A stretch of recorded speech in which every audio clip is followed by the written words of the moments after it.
লুটপাটটি হয়েছে সেই বিষয়ে। প্রিয় দেশবাসী, আমরা সবচেয়ে গুরুত্বপূর্ণ এবং সবচেয়ে গুরুতর অভিযোগটি এখন তুলে ধরছি।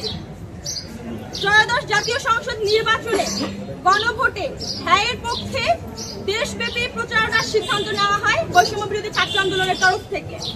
সেখানে একটি অনলাইন মিটিং এর আয়োজন করা হয়।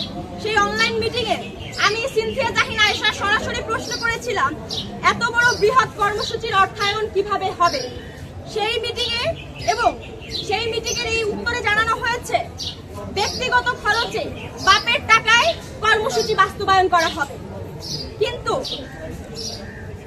পরবর্তীতে কোন ব্যক্তি, সংগঠন, রাষ্ট্রীয় প্রতিষ্ঠান থেকে ফান্ড গ্রহণ করা হয়েছে এবং তা কিভাবে ব্যয় করা হয়েছে তা কেন্দ্রীয় মুখপাত্র হওয়া সত্ত্বেও আমি সিনথিয়া জাহিন আয়েশা, আমাদের সিনিয়র যুগ্ম সাধারণ সম্পাদক মাশরাফি সরকার, আমাদের সম্মিলিত প্রাইভেট বিশ্ববিদ্যালয়ের সদস্য সচিব আতিক শাহরিয়ার সহ আহত সেল সম্পাদক তামিম খান, আমরা কেন্দ্রীয় কমিটির সদস্য হওয়া সত্ত্বেও আমাদের কাছে তা গোপন করা হয়েছে। যেহেতু আমরা কেন্দ্রীয় সংগঠনের দায়িত্বশীল এবং সংগঠনের প্রত্যেকটি সিদ্ধান্ত, কর্মসূচি, আয় ব্যয় জানার অধিকার এবং এই বিষয়কে সকলকে জানানোর অধিকার আছে বলে আমরা মনে করি। আমরা বারবার জবাবদিহিতা চেয়েছি, কিন্তু প্রতিবারই বিষয়টিকে এড়িয়ে যাওয়া হয়েছে, অস্বীকার করা হয়েছে। উল্টো আমাদেরকে বিভ্রান্তি ছড়ানোর জন্য অভিযুক্ত করা হয়েছে যে আমরা সাংগঠনিক স্ট্রাকচারকে ভেঙে দিতে চাই, আমরা সংগঠনের মধ্যে বিভ্রান্ত ছড়াতে চাই।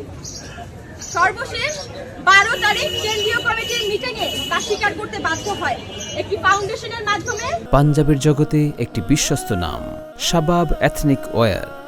তারা কমপক্ষে 1 কোটি টাকা, আমি পুনরায় উল্লেখ করছি, একটি ফাউন্ডেশনের মাধ্যমে তারা কমপক্ষে 1 কোটি টাকা সংগ্রহ করেছে। এখানে গুরুতর প্রশ্নগুলো হচ্ছে, সংগঠনের কর্মসূচির জন্য গোপনে অর্থ সংগ্রহ করায় এখানে সরাসরি তা অস্বচ্ছ এবং অন্যায় বলে আমাদের কাছে বিবেচিত হচ্ছে। কেন্দ্রীয় কমিটিতে কেন অন্ধকারে রাখা হচ্ছে আমরা বারবার প্রশ্ন করেছি, কিন্তু আমাদের কেন্দ্রীয় কমিটির সদস্যদেরকে তা জানানো হয়নি। আমাদেরকে অন্ধকারে রেখে এই অর্থ তারা অপব্যবহার করেছে। এই অর্থের স্বচ্ছ কোনো হিসাব আমরা এখন পর্যন্ত পাইনি। কেন একজন নির্বাচিত মুখপাত্র, আমি সিনথিয়া জাহিন আয়েশা, আমাকে আমাদের সিনিয়র যুগ্ম সাধারণ সম্পাদক, আমাদের সম্মিলিত প্রাইভেট বিশ্ববিদ্যালয়ের সদস্য সচিব, আমাদের আহত সেল সম্পাদক সহ আরো বেশ কয়েকজনকে তারা এই ধরনের তথ্য উপাত্ত সরবরাহ থেকে বিরত রেখেছে এবং আমাদের কাছ থেকে সম্পূর্ণভাবে এই তথ্যগুলো গোপন করেছে।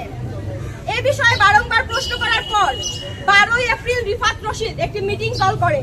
সেই মিটিংয়ে ব্যয় উপস্থাপনের পূর্বে সকলের ফোন তারা জমা নেয়, যাতে কোনো প্রকার প্রমাণ আমরা সংরক্ষণ করতে না পারি। আমি বিষয়টি আবার উল্লেখ করছি, 12 এপ্রিল রিফাত রশিদ একটি মিটিং কল করে।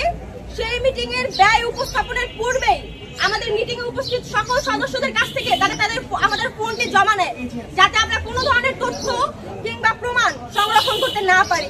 আমরা স্পষ্টভাবে বলতে চাই, উপস্থিত হিসাব গোপন রাখার কারণে তা অবশ্যই অবিশ্বাস্য, অসঙ্গতিপূর্ণ এবং গোজামিলপূর্ণ। এই পুরো প্রক্রিয়া পরিকল্পিত আর্থিক অনিয়ম, সম্ভাব্য আত্মসাতের ইঙ্গিত বহন করে। এর দায় এড়িয়ে স্বৈরাচারী পদ্ধতিতে অবৈধভাবে সংগঠন স্থগিতের ঘোষণা। যখন আমরা জবাবদিহিতা নিশ্চিত করতে চেয়েছি, ঠিক সেই মুহূর্তে সংশ্লিষ্টতা পদত্যাগের ঘোষণা দেয় এবং একটি রাজনৈতিক দলে যুক্ত হওয়ার প্রস্তুতি নেয়। এখানে আপনাদের সামনে উল্লেখ করতে চাই, আমরা ইতিমধ্যে তারা আমাদের কাছে এখন পর্যন্ত কোনো ধরনের ডকুমেন্টস কিংবা পেপারস আমাদের কাছে শো করেনি যে কোথা থেকে তারা কত টাকা ফান্ড পেয়েছে এবং কিভাবে তারা ব্যয় করেছে।